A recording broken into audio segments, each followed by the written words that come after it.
Who is that, Jerry? This is a quiet, lonely day walking the streets of Ajijic. That's right. Jerry Brown here with Jerry Brown Travels. And Lori here with closing mouth. Yeah. Okay, we got our mask, we got a dog barking in the background. This is going to be a very natural video because we're just going to give you an update on what's happening here right now. Okay. Thank you. We just heard from the election, you know, that we have a new president, and so everybody down here basically are Democrats, and Okay. so it's a time of celebrating. But we're not political, so we take a neutral stand, but everybody's happy. Okay, well, we're gonna give you an update. We're out for a walk here. It's Sunday morning, and we have been 1 week in basically shut down here at Lakeside. The governor has made a ruling that for 2 weeks that we would then he would restrict a lot of the restaurants from being open on the weekends. So on the weekends, what's happened is the restaurants have been closed, and during the week they can be open, but they have to close down around 7 p.m. Also, all of the businesses are closed on the weekend, and you can go to restaurants that for takeout food, but not sitting down in there. The bus system has shortened its times of running the buses. Of course, a lot of the businesses are closed during the week. They just have decided that they would close it. Now, happening here, just to give you an update. As an example, let's talk about the real estate market, the rental market, and that. Well, because everybody is being very cautious about coming down here, it's really interesting because usually at this time of year in November, we're getting anywhere from about 15,000 to 20,000 expats, snowbirds that come in and spend the winter here.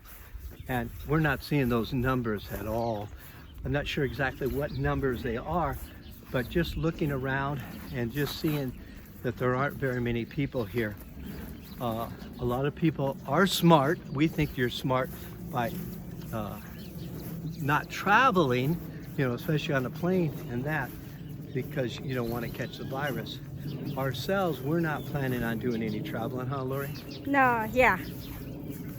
So we're looking at, what, 1 year or so before we decide to get on a plane? Yeah. Well, so what's happening in the rental market is that the rental market is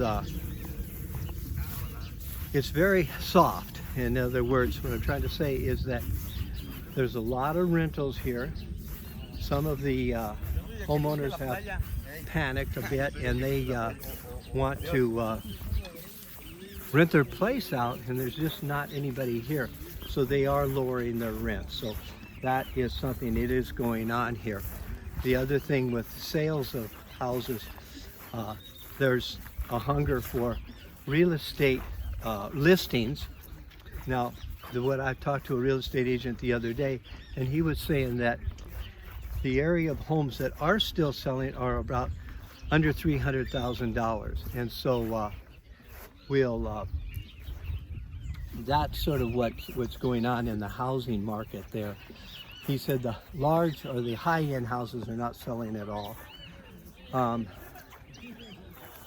It's just really, we've been here 12 years and we've never seen anything like this with the real estate. Even when the housing boom, you know, in 2007 and stuff, and when there was a crash in the housing down here, you still didn't see things like what's happening here now, of course.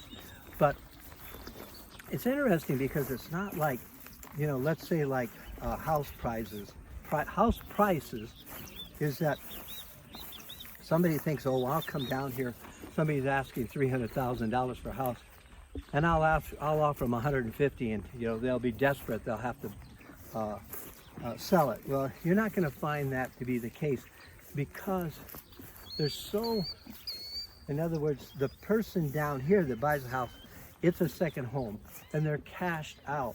So in other words, you have to pay cash for a house down here. There's no financing. So a lot of the people that own down here are not in a panic about having to sell their home unless there was health reasons and everything. But even then, you're not going to be able to cut a deal like that. That's a little too extreme.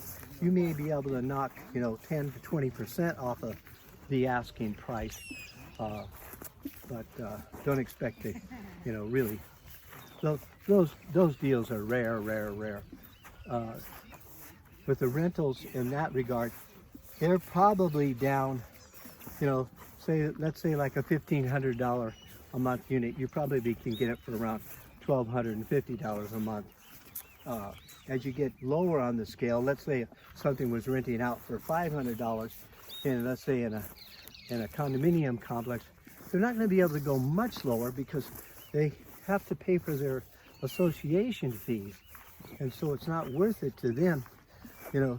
Say their association fees are $200, and they're trying to rent it for $500. Well, they're only making $300, and then if they have to do repairs because a renter is in there, it doesn't really pencil. So it has to be within reason. Let me tell you what's going on here. Within the village and outside of the village, within about 5 miles either way of Ajijic villages, going east or west, there's a huge amount of building going on, like this type of building going here. Small little complexes. This is going to have 14 homes in here, squeezed into this little residential area. And what the problem is, because it's so tight, they're not making improvements. Let me give you an example. Follow me here, and let's look at this cobblestone street. See the cobblestone street here? Okay. And then let's come over here, and let's look at the sidewalk here. You see the sidewalk? Okay. They're not going to make repairs on this part of it. So the inside is going to be a brand new complex. The other problem what's happening here, they're not putting in an infrastructure, meaning there's no new sewer system. This unit is going to connect into the existing old sewer system that's really overused right now. And this type of thing is going to be interesting as more developments like this are being put up. And I mean, right now at this time, as I'm telling you, there's probably 25 of these little developments that are being in the construction stages here in Ajijic. Outside even further, you have a lot more. Okay, so I don't know what's going to happen with the infrastructure. I think it's just really going to be overused. We're going to have problems with sewage and that as the time goes on, because they want to keep minimum cost. They want to keep everything down like that. These units in here, I'm going to guess that are going to be probably somewhere about $300,000 for a unit here. So this is sort of what's part of the evolution of what a growth is. When you're in an area like this and what's going on, it's like an emerging country, and it's emerging. So a lot of units like this are coming in, but they're not putting in underground wiring. If you look up here, you see the telephone posts are here. There's, you see all the wires. So they're not upgrading the phone system. They're not upgrading anything like that. So that concerns me a lot. If you have some comments, please leave them down there.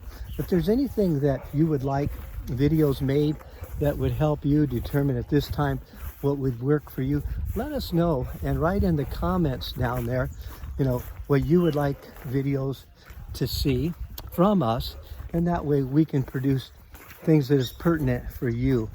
That's very important to us, to be able to provide you with content of the area and let you know what's going on down here. And we'll keep you updated as everything progresses here.